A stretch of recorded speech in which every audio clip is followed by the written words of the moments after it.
आवाज़ जा रही है बच्चों? सबको गुड मॉर्निंग।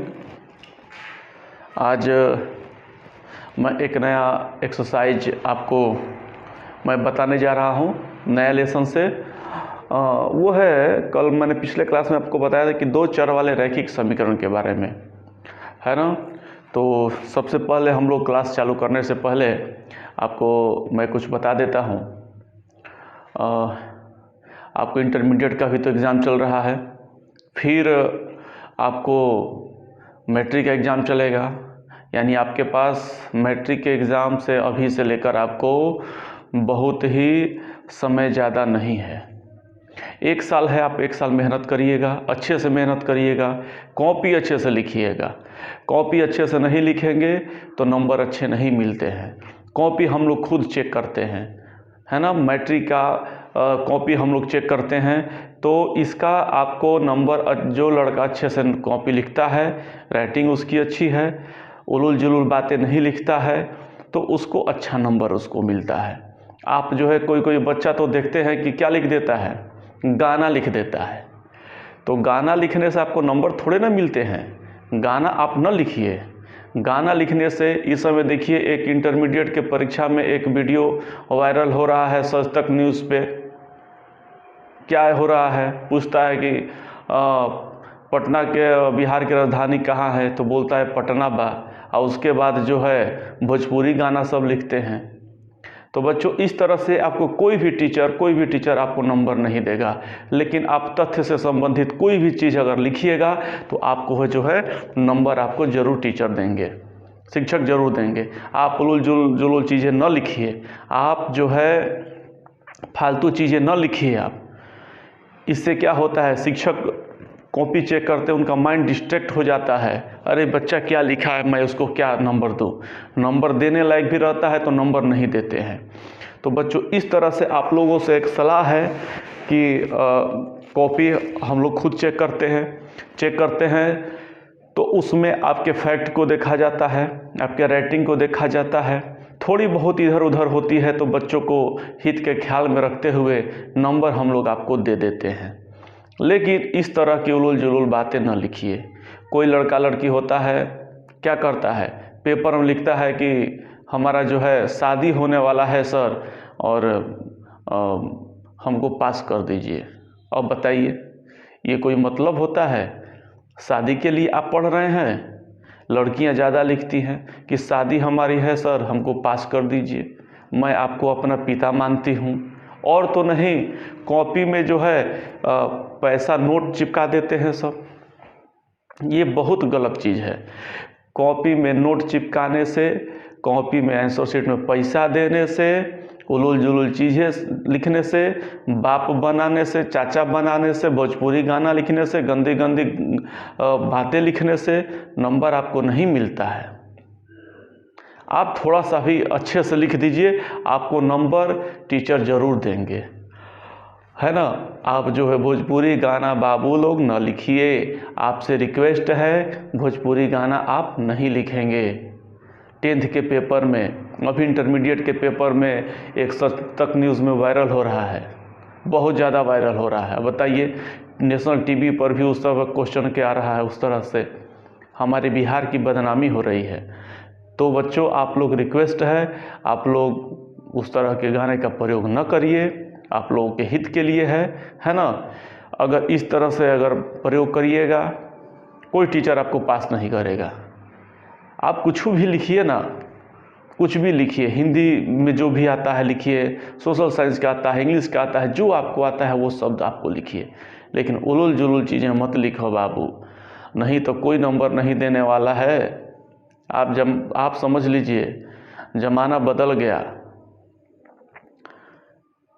आप ही लोग कहते हैं कि टीचर कोई कॉपी चेक करता है, ऐसे ही नंबर दे देता है। लिख के तो देखो बाबू, कितने लोग फेल हो जाते हैं। इस तरह की बातें आप न लिखिए। आपसे रिक्वेस्ट है, आप इस तरह की बात लिखिएगा तो फिर जो है धोखा दे रहे हैं किसको? अपने माता पिता को। जो आपको इतने सालों से पढ़ा रहे हैं, थोड़ा सा 1 घंटा पढ़ लीजिए घर पे, 2 घंटा पढ़ लीजिए, आपको जो है बहुत ज़्यादा पढ़ने की भी ज़रूरत नहीं, अच्छा नंबर ला देंगे।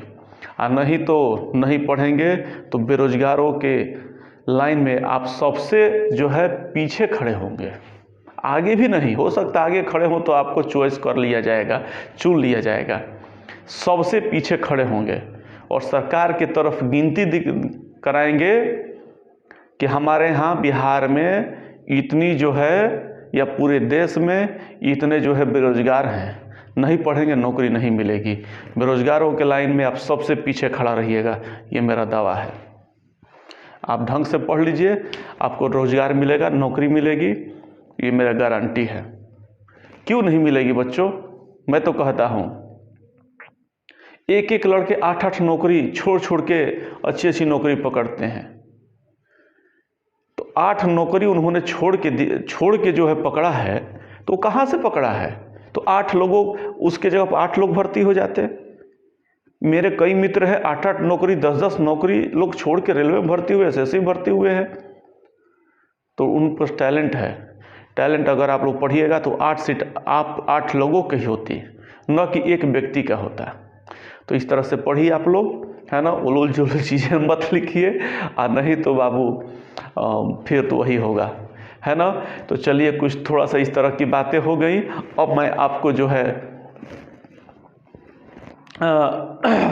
लेसन 3 से मैं आपको जो है पढ़ाता हूँ। लेसन 3 क्या कहता है? एनसीईआरटी क्लास 10th, है ना, कहता है कि 2 चर वाले रैखिक समीकरण का युग्म, 2 चर वाले रैखिक समीकरण का आज युग्म हम पढ़ते हैं।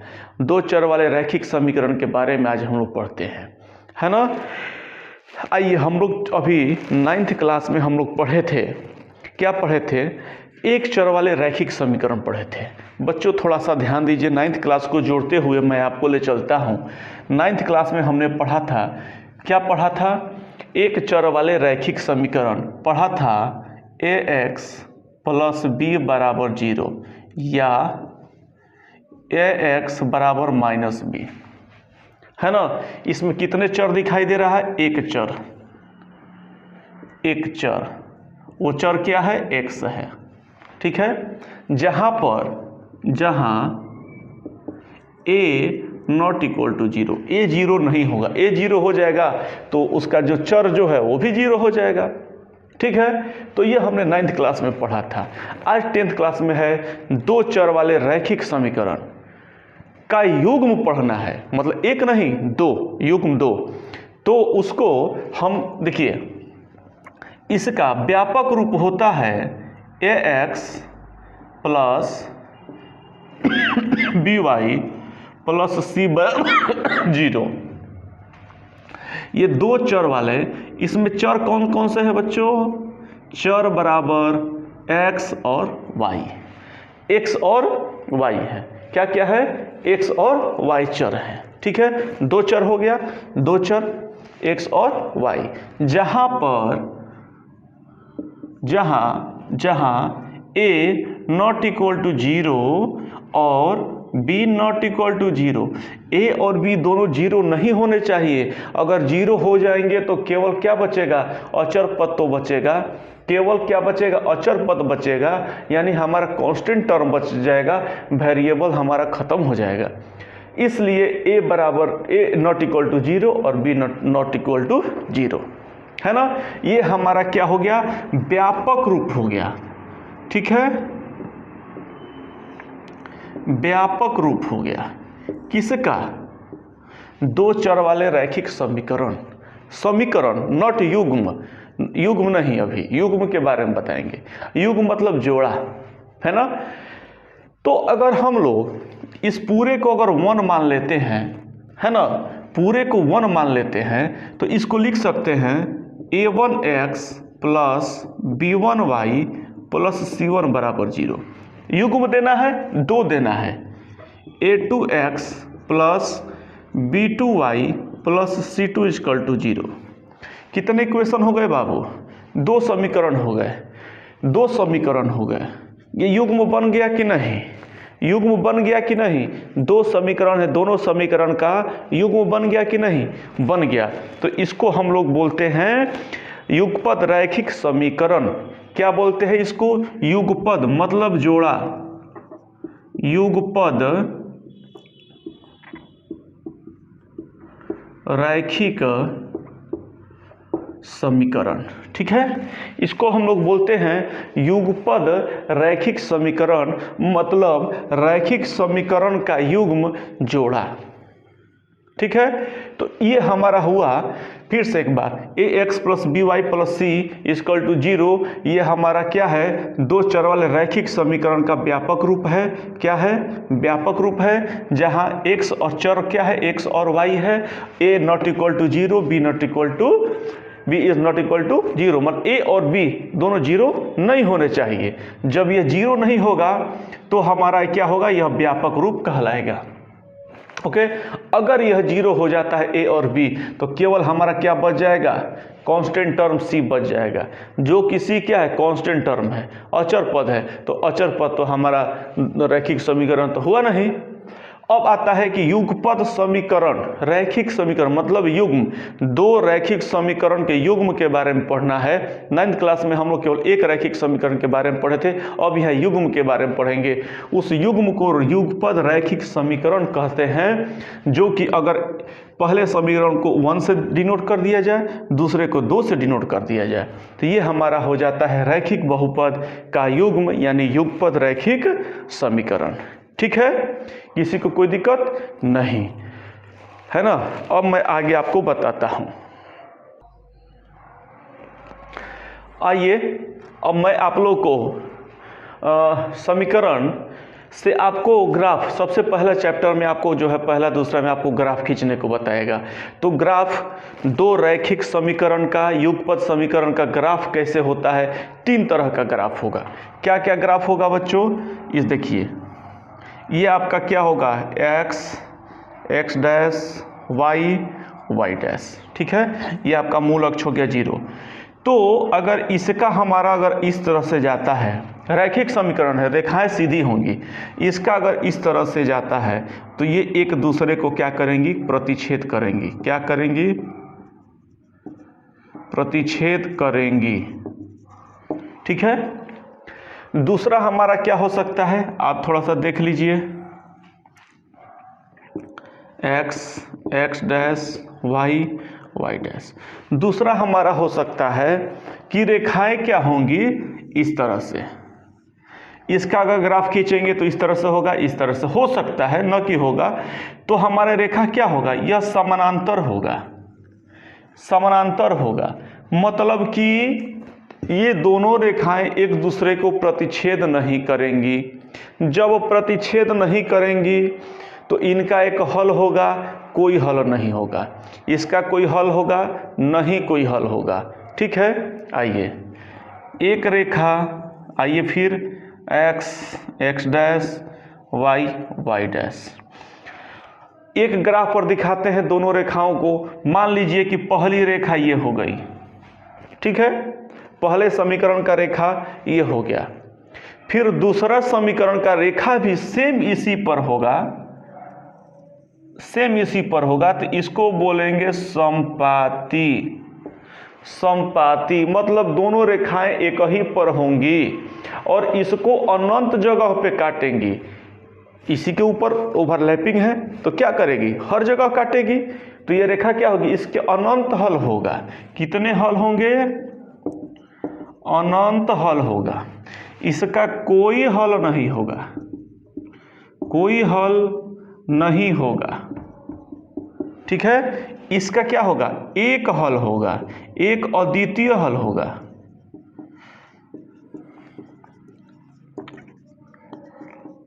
ठीक है, इसका क्या होगा? एक अद्वितीय हल होगा। इसका क्या होगा? कोई हल नहीं होगा। कहीं रेखाएं कटवे नहीं करेंगी तो कैसे हल हो जाएगा? आइए क्या हो जाएगा? अनंत हल होगा, समपाती होंगी। ठीक है, तो इस तरह से हमारा जो है बेसिक चीज़ है, बेसिक चीज़ हमारा ये आज नॉलेज में आ गया। आप इसको देख लीजिए, इस तरह से क्वेश्चन है।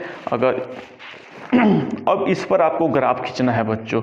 तो ग्राफ तो आप 9th क्लास में पढ़े हैं। मैं एक ग्राफ आपको खींच कर जो है आपको मैं बताऊंगा, जो आपके देखिए आपके प्रश्नावली आपके उदाहरण 1 में दिया हुआ है। देखिए आपको मैं समझा देता हूँ। अखिला मेले में 20 रुपया लेकर जाती है और वह चरखी की सवारी करना चाहती है, हुपला खेल खेलना चाहती है। इन स्थितियों को बीजगणितीय और ग्राफीय रूप में व्यक्त करिए, है ना। अब अनुच्छेद 3.1 कहीं 3.1 होगा, है ना। 3. देखिए 1 हम लोग इसमें पढ़ेंगे तो है, तो इसका जो है समीकरण यहाँ बनाया हुआ है। समीकरण 1 और 2 को देखिए, 1 को यहाँ x को अगर 0 रखा गया है ना, तो y का मान भी 0 आया है। y का मान 2 रखा है तो x का मान आया है। फिर इसी तरह दूसरे समीकरण को भी रखा गया है। रखने के बाद यहाँ पर देखिए ग्राफ, यानी इसका एक हल है। यहाँ रेखा एक प्रतिच्छेद कर रही है, तो x का मान 4 और y का मान 2 पर ये प्रतिच्छेद कर रही है। इस तरह से हम लोग इसको ग्राफ बनाएंगे, है ना। तो आज के लिए बस इतना ही है। कल मैं फिर जो है आपको एक नया लेकर आऊँगा टॉपिक। फिर इसी तरह जो है फिर से एक बार देख लीजिए। फिर ये यहाँ पर ग्राफ बनाया है, संपाती का बनाया है। एक ही पर दोनों रेखा है संपाती का, है ना। फिर तीसरा देखिए समानांतर का बनाया है। हमने 3 चीज़ों को बनाया है, 1 2 3 समानांतर और संपाती, और ये एक अद्वितीय हल होगा। तो इस तरह से तीनों का यहाँ पर आपको ग्राफ बना दिया है। ग्राफ बनाने के बाद इसको ट्राई करिएगा। मैं आपको जो है क्वेश्चन में आपको प्रश्नावली 3.1 में आपको पुनः मैं फिर बताऊंगा, ठीक है। तो आज का वीडियो कैसा लगा कमेंट करिएगा। आप लोग पढ़िए, उलूल जुलूल चीज़ें न लिखिए, नहीं तो बाबू नंबर नहीं मिलते हैं। नंबर अगर मिलेंगे, अगर उलूल जुलूल चीज़ें लिखने से नंबर मिलते तो पढ़ने की क्या ज़रूरत थी। अच्छा गाना शायरी लिख देता, नंबर मिल जाता। आप उलूल जुलूल चीज़ें न लिखिए, वरना नंबर नहीं मिलेगी, ठीक है। चलिए तब आज के लिए इतना ही बस, और जय हिंद।